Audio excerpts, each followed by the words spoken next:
What's up, everybody? Welcome to the pit. Now, what are we going to do today? Well, today's going to be another shoulder press video. And I know what you're thinking. Oh no, another standing shoulder press video. Nah, not quite. What we're going to be doing is seated shoulder presses. And you're like, well, what's the difference? And is there enough of a difference to make a difference? The answer is yes, especially if you're into powerlifting. And you're like, well, what do you mean? Normally, I'm a huge advocate for standing shoulder presses because you're strengthening more muscles at one time, which is the name of the game, all right? Really, I just like strength training, weight training, whatever you want to call it. I do like the bodybuilding benefits of it, you know, big arms, big chest, big shoulders, so on and so forth. I mean, who wouldn't, right?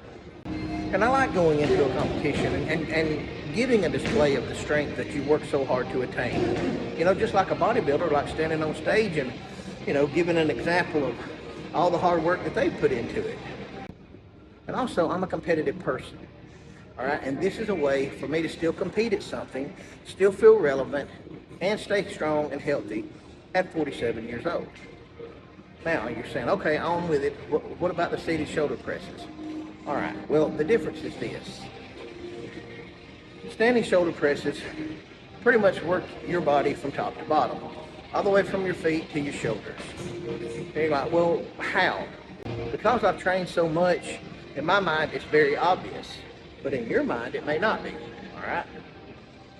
But a standing shoulder press, a heavier standing shoulder press, something that is of moderate to heavy weight to you, percentage-wise, you're going to know the difference, all right? First off, it's going to be here to here the entire time. So you're going to be struggling to keep that balanced. All right, you got to take it off the rack, walk back with it, you know, work it through its range of motion, keep it balanced. The overhead press is the most technical lift that you can do with standard strength training. I'm not talking about the Olympic lifts, but of the big four, shoulder press, deadlift, bench press, and squats, it's the most technical. It requires the most coordination. Now, with seated, it takes pretty much everything out except from the core up. A lot of the balance, anyway. Why? Well, for obvious reasons, you're seated. The seat is taking so much weight away from you having to stabilize from here to here. I have a powerlifting competition coming up at the end of May, and I don't want to really get too wore out. I want to save as much as I can for my deadlifts and my squats, so on and so forth. If I'm over here grinding out heavy shoulder presses, I'm using a lot of core, using a lot of hips, just using a lot of overall body strength. Well, that cuts into recovery. And I've really only got one good moderate to heavy workout before this competition, you know, before I have to start laying back a week or so, you know, anywhere from 9 to 10, 12 days, laying off the heavy stuff so it doesn't hurt me when I go into the competition and lift, because you want to be as strong as possible. So you really have to start dialing back certain aspects of certain exercises in order to maintain some strength and recovery ability for other exercises like the squat, the deadlift, and the bench press, which is exactly what you're going to be doing when you go to a powerlifting meet. All right, and the stabilization of a heavy overhead shoulder press, doesn't matter if it's dumbbells, doesn't matter if it's barbells, can take a lot out of you, especially if it's getting closer to your competition. Now, doing seated, I'm not able to do as heavy of a weight because when I do shoulder presses, I try to do them strict up until the point that I kind of start needing help, so I start bending my knees just a little bit. And what that does is turn it into a push press technically. And trust me, I've had plenty of people in the comment go, oh, that's not a shoulder press, that's a push press. Yes, technically it turns into a push press. But for the entire 3/4 of the workout, it was a strict shoulder press until I started needing help on that last set. You know, you'd be a fool to give up something that gives you an edge in training that can take you to that necessary place in order to stimulate a growth response.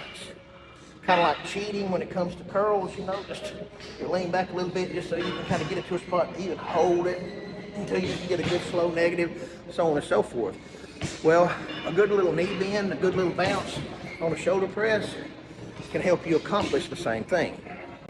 So what we're going to do today, just a standard progression workout like I have been doing, sets of 5, and then probably we're going to start cutting down into sets of 3 as I start getting up into a more realistic working weight, and then we'll see what we come up with.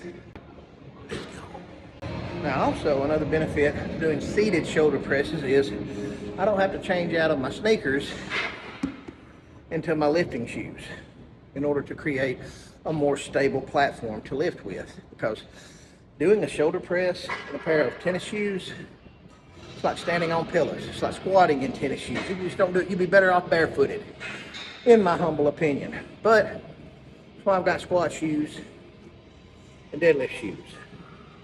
I prefer to shoulder press in these. It is a bit more of a stable platform. Anyway, that's just another little benefit to seated shoulder presses.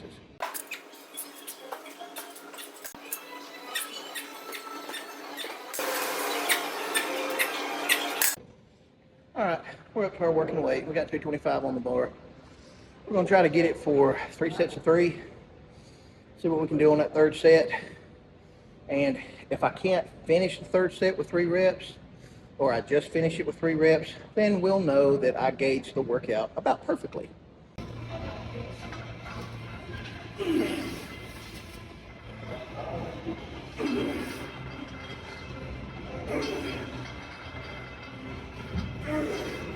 Now listen, when you're pushing this weight, try to keep a good cadence, all right? You don't want to rush through it. Make your reps count. Get all you can out of them. You don't want to just drop the weight down from the top to the bottom, kind of like bouncing the bench press. That ain't good for you anyway, and you're just beating yourself out of a good control negative, and that's actually the most important part of the lift.